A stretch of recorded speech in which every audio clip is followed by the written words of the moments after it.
সুদর্শন পুরুষ নির্বাচন করা হয়। বাংলাদেশে কয়েকদিন আগে নির্বাচিত হলো, এমন একটা সুদর্শন পুরুষ নির্বাচন করেছে যার নাম হলো ইয়াডলব খান। সারাদিন শাড়ি পরে থাকে, থ্রি পিস পরে থাকে, ঘাগরি পরে থাকে। ও ছেলে না মেয়ে, লেডিস না জন্ডিস, দেখে বোঝার কোনো বুদ্ধি, মানে চেহারাটা একেবারে হিজড়ে মার্কা চেহারা, একেবারে দেখে মেয়ের মতো মনে হয়। অথচ ওকে নির্বাচন করতেছে বাংলাদেশের সবচাইতে সুদর্শন পুরুষ। একে সুদর্শন পুরুষ বানানো মানে হলো এই বাংলাদেশের 12 কোটি পুরুষকে অপমান করা। কথা কন না কে রে? হিজড়ে মার্কা চেহারা, মহিলা ড্রেস পরে যে ঘোরে, থ্রি পিস পরে ঘোরে, ও কি পুরুষ হতে পারে? যে প্রকৃত পুরুষ তার মুখে দাড়ি থাকবে, মাথায় টুপি থাকবে, তার চেহারা হবে পুরুষের মতো, সিংহের মতো। হিজড়া মার্কা কোনো মহিলা কখনো পুরুষ হতে পারে না। আর হাদিসে রাসূল বলেছেন, যারা নারী হয়ে পুরুষের ভেষ ধরে, পুরুষ হয়ে নারীর ভেষ ধরে, এরা জাহান্নামে যাবে, এতে কোনো সন্দেহ। মোশাররফ করিমকে নিয়ে গেছেন তাকে পুরস্কার দেওয়ার জন্য। আজকে জাতি হিসেবে আমরা লজ্জিত। এই সমস্ত হিজড়াদেরকে যখন আপনার ডেভেলপ করা হয়, প্রমোট করা হয়, আর উষ্ণতা ছড়িয়ে দেওয়া হয়, তখনই জমির মধ্যে আযাব গজব কে দেয়। সুতরাং এই যে ছোট ছোট ভূমিকম্প হয়, এগুলো হলো কিয়ামতের আলামত। আর বড় ভূমিকম্প হবে কিয়ামতের দিনে, যেই ভূমিকম্পতে পুরো পৃথিবী কি হবে? ধ্বংস হয়ে যাবে। আমার বন্ধুগণ, মুসলমান ভাইরা, গভীর মনোযোগ লক্ষ্য করুন। আল্লাহ সুবহানাহু ওয়া তাআলা যখন হুকুম করবেন কিয়ামত সংগঠন করার জন্য, ইযা জুলজিলাতিল আরদু জিলজালাহা, আল্লাহ তাআলা যখন হযরত ইসরাফিল আলাইহিস সালামকে হুকুম দিয়ে দেবেন, হযরত ইসরাফিল আলাইহিস সালাম তার সিংহার ভেতরে যখন প্রথম ফুৎকার দেবেন, পুরো পৃথিবী ধ্বংস হয়ে যাবে। দ্বিতীয়বার যখন ফুৎকার দেবেন, পৃথিবীর মধ্যে উপরে যা ছিল সব মাটির মধ্যে ঢুকে পড়বে, মাটির মধ্যে যা ছিল সব মাটির উপরের মধ্যে চলে আসবে। তৃতীয়বার যখন ফুৎকার দেবেন, হযরত আদম আলাইহিস সালাম থেকে শুরু করে ঈসা রুহুল্লাহ পর্যন্ত এই দুনিয়ার মধ্যে যত মানুষ আগমন করেছিল, এই মানুষগুলো কবরের মধ্য থেকে মাটিতে উত্তোলিত হওয়ার পরে হাসরের ময়দানে তারা দৌড়ানো শুরু করে দেবে। এই জন্য বলেন, ইযা জুলজিলাতিল আরদু জিলজালাহা, পৃথিবী যখন তার কম্পনে কম্পিত হবেন, ওয়া আখরাজাতিল আরদু আথকালাহা, এই জমিন যখন তার বোঝাগুলোকে বের করে দেবে, জমিন তার পেটের মধ্যে যত বোঝা ছিল সব বের করে দেবে। আয়াতের তাফসিরে এসেছে, জমিন মাটির মধ্যে থেকে কি বোঝা বের করবে এই সম্পর্কে দুইটা বর্ণনা পাওয়া যায়। প্রথম নাম্বার বর্ণনা হলো, মাটির মধ্যে যত স্বর্ণ আছে, যত খনিজ সম্পদ আছে, যত দামি দামি জিনিস আছে, সবগুলো মাটি কিয়ামতের দিনে মাটির মধ্য থেকে বের করে দেবে। আর দুই নাম্বার বর্ণনা হলো, এই পৃথিবীর ভেতরে আদম আলাইহিস সালাম থেকে শুরু করে কিয়ামত সংগঠন হওয়া পর্যন্ত যত মানুষ কবরে চলে গেছে, এই মানুষগুলো কবরে যাওয়ার পর কোন মানুষ কিন্তু মানুষের কবরের মধ্যে থাকে না, মাটি লাশটাকে খেয়ে ফেলে। আপনি আমি যখন কবরের মধ্যে চলে যাব, 40 দিন পার না হতে আমাদের দেহ থেকে আমাদের চক্ষুগুলো খুলে বের হয়ে যাবে, হাড়গুলো খুলে যাবে, আমাদের গোশতগুলো মাটির সঙ্গে মিশে যাবে, হাড়গুলো মাটির সঙ্গে মিশে যাবে, আমরা মাটির সাথে মিশে যাব, আমাদের আর মাটির মধ্যে কোনো পার্থক্য থাকবে না। ওয়া আখরাজাতিল আরদু আসকালাহা, এই আয়াতের ব্যাখ্যা হলো, যত মানুষ মাটির সাথে মিশেছিল, হাসর কায়েম হওয়ার সাথে সাথে ওই মাটির মধ্য থেকে এই জমিন তার বোঝাকে বের করে দেবে। তার মানে প্রত্যেকটা মানুষকে ওই মাটির মধ্য থেকে তাকে জীবিত করে বের করে দেওয়া হবে। জমিন তার বোঝাকে মাটির মধ্য থেকে বের করে দেবে। এই বোঝা বের করার অর্থ হলো দুইটা। এক নম্বর অর্থ, মাটির মধ্যে যত সম্পদ সবকিছু কি হবে? সোনা দানা হীরা জহরত খনিজ সম্পদ সব মাটির উপরে ভেসে থাকবে।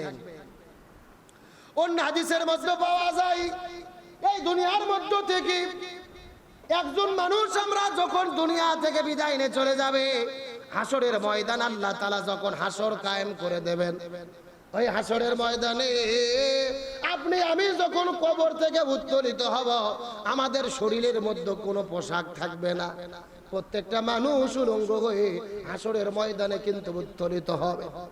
আম্মাজান মায়েশা সিদ্দিকা জিজ্ঞেস করে বলে, ইয়া রাসূলুল্লাহ, মহিলা মানুষ উলঙ্গ হয়ে হাসরের ময়দানে কে উঠবে? রাসূল বলেন, আয়েশা, সবাই উলঙ্গ হয়ে উঠবে। আয়েশা বড় লজ্জায় পড়ে গেলেন, রাসূলকে জিজ্ঞেস করে বলে, ইয়া রাসূলুল্লাহ, লজ্জায় পড়ে গেলাম, আমি যদি উলঙ্গ হয়ে হাসরের ময়দানে উত্তোলিত হয় তাহলে মানুষ তো আমাদের দিকে চেয়ে থাকবে, মহিলা মানুষ উলঙ্গ থাকবে, মহিলার দিকে মানুষ চেয়ে থাকবে।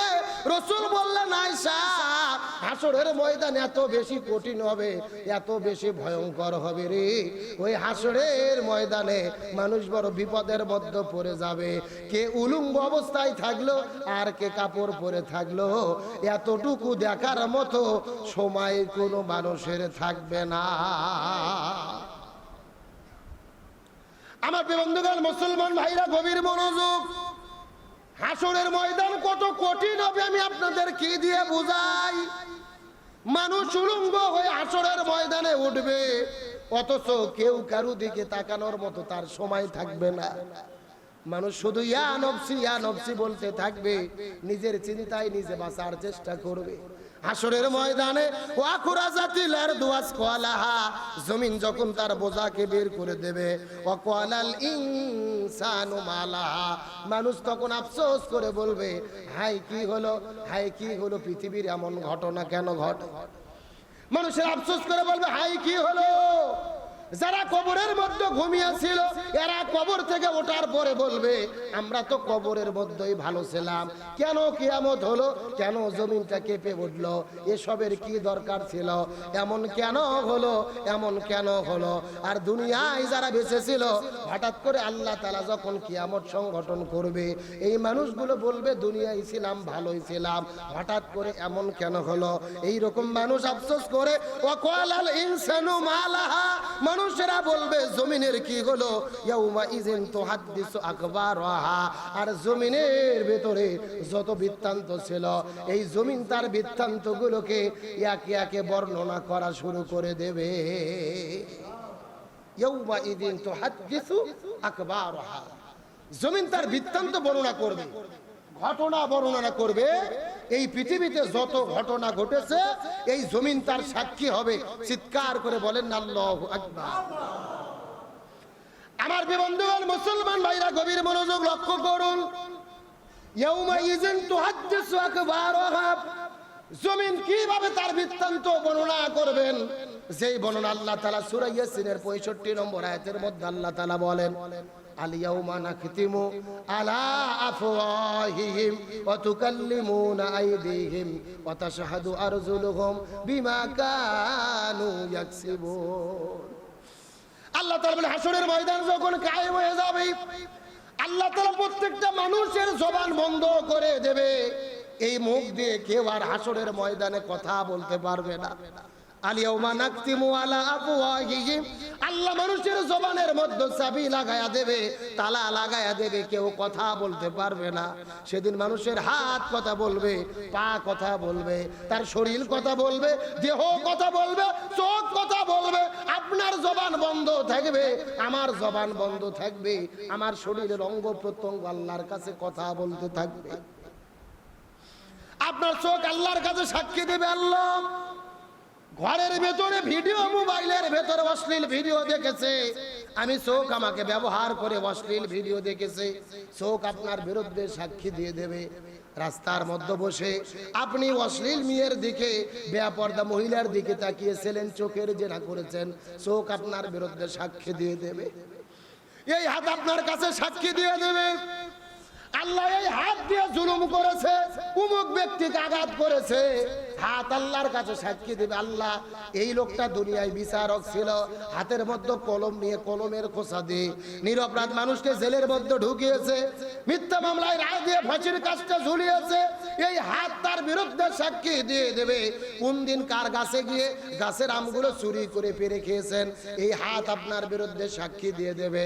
তার মানে হাতের যত অন্যায় আছে হাত আল্লাহর বিরুদ্ধে সাক্ষী দেবে, পায়ের যত অন্যায় আছে পাল্লা আপনার বিরুদ্ধে সাক্ষী দেবে, মন আপনার বিরুদ্ধে আল্লাহর কাছে সাক্ষী দিয়ে দেবে। এই পেট আপনার বিরুদ্ধে আল্লাহর কাছে সাক্ষী দিয়ে দেবে আল্লাহ হারাম খাবার ভক্ষণ করেছিল, আপনি তার বিচার করেন, পেট আপনার বিরুদ্ধে সাক্ষী দিয়ে দেবে। মানুষের আফসোস করে বলবে, হায় এই দুনিয়ার ভেতরে আমার শরীর যেন ভালো থাকে, আমার হাত পা যেন ভালো থাকে, আমি যেন সুখে থাকতে পারি, এই জন্য এত অন্যায় করলাম, অপরাধ করলাম, আর আমার দেহ আমার শরীরটাই আমার বিরুদ্ধে সাক্ষী দিয়ে দিল। একটাবার চিন্তা করে দেখেন তো, আল্লাহ তাআলা যখন হাসরের ময়দানে আমাদের জবান বন্ধ করে দেবে, আমার হাত আমার বিরুদ্ধে কথা বলবে, আমার পা আমার বিরুদ্ধে কথা বলবে, আমার এই পুরো শরীর অঙ্গ প্রত্যঙ্গ, আমার পেট, আমার পা, আমার মন, আমার দেহ, পুরো শরীর আমার বিরুদ্ধে যখন আল্লাহর কাছে সাক্ষী হয়ে যাবে, আমাদের বিপদ কম হবে না বেশি হবে? আরো জোরে বলেন। এই জন্য দুনিয়াতে এমন কাজ করা উচিত নয় যেই কাজের দ্বারা আমাদেরকে আখিরাতের ময়দানে আমাদেরকে বিপদে পড়তে হবে। এই হাত আপনার ক্ষমতা আছে, একটা গরিব মানুষকে চোর মারলেন, আপনার ইচ্ছা জনগণের উপরে জুলুম করলেন, এই হাত ব্যবহার করে অপকর্ম করলেন, এই হাত আপনার বিরুদ্ধে সাক্ষী দেবে। প্রত্যেকটা মানুষ এই অনুভূতি যদি অন্তরে রাখতে পারতো, আমার হাত, আমার পা, আমার পুরো শরীর আমার বিরুদ্ধে সাক্ষী দেবে, এই অনুভূতি যদি থাকতো, বলেন তো আমরা কি অন্যায় করতে পারতাম? জোরে বলেন, অন্যায় করতে পারতাম? আমাদের এই দেশে নরসিংদী, বাংলাদেশের নরসিংদী জেলায় ছোট্ট একটা শিশু, 2 মাসের বাচ্চা বয়স, মা শুয়ে রেখেছেন, ঘুম পাড়তিছে, ওই বাড়িতেই তার সম্পর্কীয় চাচি, এই চাচি এসে 2 মাসের একটা সন্তানের ঘুমের ভেতরে পা ধরে একেবারে মুচড়ে ভেঙে দিয়েছে, যেন কেউ দেখতে না পারে, কিন্তু মোবাইল ছিল, সেই ভিডিওর মধ্যে ধরা পড়েছেন। মাত্র 2 মাসের নিষ্পাপ বাচ্চা হিংসা করে, অহংকার করে চাচি হয়ে এসে ছোট্ট বাচ্চার পাটা ভেঙে দিল। এ যদি একবার চিন্তা করতো, আমি যে হাত দিয়ে আমার পাটা ভেঙে দেব, ছোট বাচ্চার জবাব দিতে হবে কার কাছে? আরো জোরে বলেন। এ তো কাপুরুষ, এ তো দাজ্জাল। এর যদি শক্তি সামর্থ্য থাকতো, সন্তানের মায়ের সাথে ঝগড়া করত, কিন্তু সন্তানের মায়ের সাথে পারে নাই, ছোট্ট বাচ্চার পা ভেঙে দিয়েছে। প্রশাসনকে বলবে অতি দ্রুত একে গ্রেফতার করে শাস্তির আওতায় আনা দরকার। নিষ্পাপ বাচ্চাকে কিভাবে মিনিটের ভেতরে, মুহূর্তের ভেতরে পা ভেঙে দিল, অন্যায় করলো, জুলুম করলো। আল্লাহ তাআলা বলেন, কোথায় তুমি কি কাজ করেছো, কোথায় অন্যায় করেছো, অপরাধ করেছো, তোমার হাত দিয়ে জুলুম করেছো, এই হাত আল্লাহর কাছে কি দেবেন? আরো জোরে বলেন। আল্লাহ তাআলা বলেন, আল ইয়াউমা নাকতিমু আলা আফওয়াহিহিম ওয়া তুকাল্লিমুনা আইদিহিম। যখন আল্লাহ তাআলা জবান বন্ধ করে দেবে, এই হাত আমার বিরুদ্ধে সাক্ষী দেবে, আমার পা আমার বিরুদ্ধে সাক্ষী দেবে, আমার চোখ আমার বিরুদ্ধে সাক্ষী দেবে, আমার পেট আমার বিরুদ্ধে সাক্ষী দেবে আল্লাহর কাছে। আর আমার পুরো শরীর যখন আল্লাহর কাছে সাক্ষ্য দেওয়ার জন্য দাঁড়িয়ে যাবে, চিৎকার করে বলেন, আমাদের বিপদ কম হবে না বেশি হবে? আমার বন্ধুগণ, মুসলমান ভাইরা, গভীর মনোযোগ লক্ষ্য করুন। তাহলে আল্লাহ সুবহানাহু ওয়া তাআলা যখন বিচার শুরু করবেন, ইয়াউমা ইযিন তুহাদ্দিসু আকবারাহা, জমিন যখন তার ঘটনা বর্ণনা করে দেবেন, এই জমিন তার বৃত্তান্ত আল্লাহর কাছে বর্ণনা করে দেবেন। এই দুনিয়ার মধ্যে কে কোথায় অন্যায় করেছে, ওই জায়গাটা তার বিরুদ্ধে আল্লাহর কাছে সাক্ষ্য হয়ে যাবে। আপনি গভীর রজনীতে ঘরের দরজা বন্ধ করে কোথায় জিনা করেছেন, ওই ঘরের মাটি আপনার বিরুদ্ধে সাক্ষী হয়ে যাবে। আপনি কোন জায়গায় গাছের আম চুরি করে খেয়েছেন, ওই গাছের নিচের মাটিটা, ওই জমিনটা আপনার বিরুদ্ধে আল্লাহর কাছে সাক্ষ্য হয়ে যাবে। এই দুনিয়ায় আপনি চেয়ারম্যান ছিলেন, মেম্বার ছিলেন, ক্ষমতা পাওয়ার পরে ইউনিয়ন পরিষদের ভেতরে ঢুকে জনগণের চাল ডাল গম আপনি চুরি করে খেয়েছেন, ইউনিয়ন পরিষদের ওই ঘরের জমিনের মাটি আপনার বিরুদ্ধে সাক্ষী দিয়ে দেবে। এই দুনিয়ার ভেতরে আপনি কোন জমিনের উপরে কোন মানুষকে হত্যা করেছেন, এই দুনিয়ার কোন মানুষ হয়তোবা দেখে নাই, কিন্তু যেই জায়গার মধ্যে আপনি মানুষ হত্যা করলেন, ওই জায়গায় মাটি আপনার বিরুদ্ধে আল্লাহর কাছে সাক্ষ্য দিয়ে দেবে। তার মানে দুনিয়ার ভেতরে যে যে জায়গায় অন্যায় করবে, অপরাধ করবে, ওই জায়গার মাটিটা তার বিরুদ্ধে কি দিয়ে দেবেন? এই জমিন তার বৃত্তান্ত বর্ণনা করবেন। এই জমিনে যে যেটাই অন্যায় করেছে, যে যে জায়গায় দাঁড়িয়ে অন্যায় করেছে, ওই জায়গা আল্লাহর কাছে তার বিরুদ্ধে সাক্ষী দিয়ে দেবে।